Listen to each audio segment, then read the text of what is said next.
If you ever asked yourself about short sales and closing costs, you come to the right place, although the answer may not be what you're expecting. Hi, my name is Dohn Thornton. I'm known as Don the Short Sale Guy because I have been doing short sales for almost 20 years here in Florida. I've helped well over 2,000 homeowners get out from under a upside down property and save their credit from a foreclosure auction.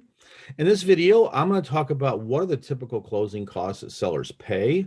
I'm going to talk about what the bank pays in a short sale transaction and what the buyer may have to come out of pocket to pay.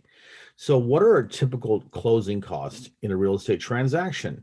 Well, we know that typically a seller is going to pay the real estate commissions. So you're talking about 6% is a general rule, although nowadays a lot of listing agents are trying to limit the commissions or reduce the commissions to the buyer. Sometimes a listing agent will reduce their commission as well if they're trying to get the listing and it's a higher priced house. But in a short sale, it's going to be 3% to the buyer's agent, 3% to the listing agent. And that's one of the reasons why a lot of buyer's agents like to put offers in on short sales, because they know that no one's going to come after them for commissions.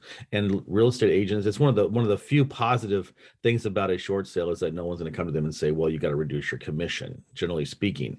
What are the other costs that are involved in a closing costs in a transaction? Well, you've got all the title fees.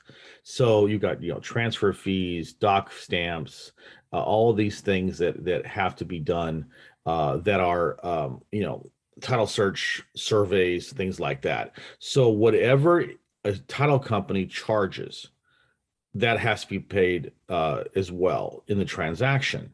So commissions and closing costs, as a general rule, because I've bought and sold lots of properties in my 20-year career, my general rule is I'm going to take 2% for closing costs. So I know that when I have a transaction and it's my house, I'm the seller, then I'm going to subtract 8% off the top as I'm crunching my numbers, so I know what I'm going to net in the transaction. So 6% commissions, 2% closing costs is pretty typical.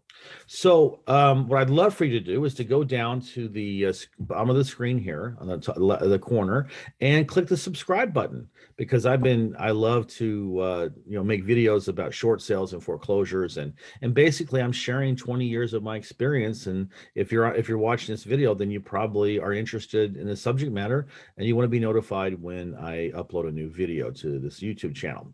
So let's talk about what the bank pays as far as closing costs in a short sale transaction.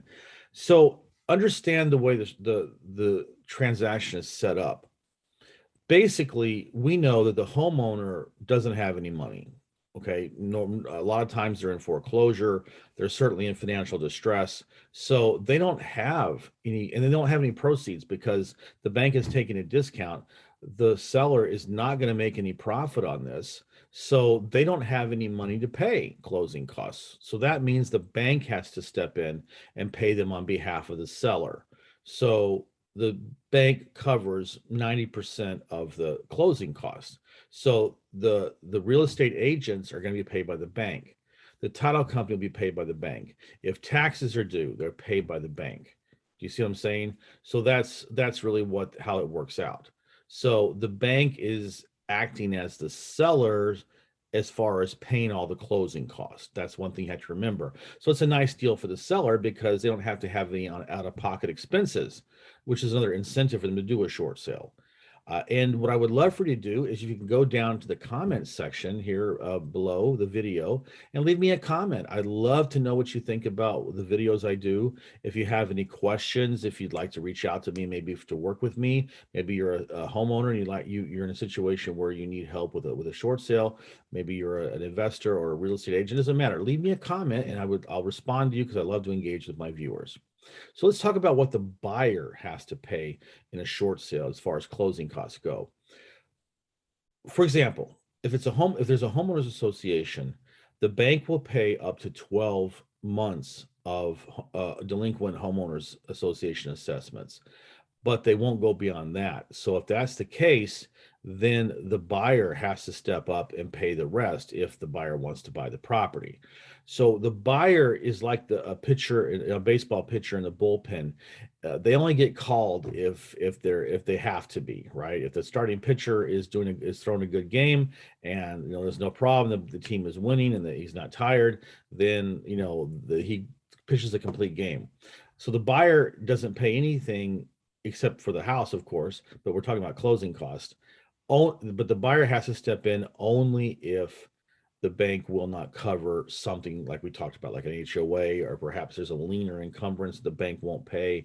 But they usually do, but sometimes they don't. And so, or they'll pay a portion, they won't pay all of it. So if that's the case, the buyer has to step up, or the transaction doesn't close. That's really the bottom line. So what I would like for you to do is go down to the description of the video here. If you're a homeowner and you need a short sale, there's a link there. It's called Dohn Buys Houses. Click on it, and I will be, fill out the form, and then I'll be notified, and I'll reach out to you, and we can talk about how I can help you with your short sale.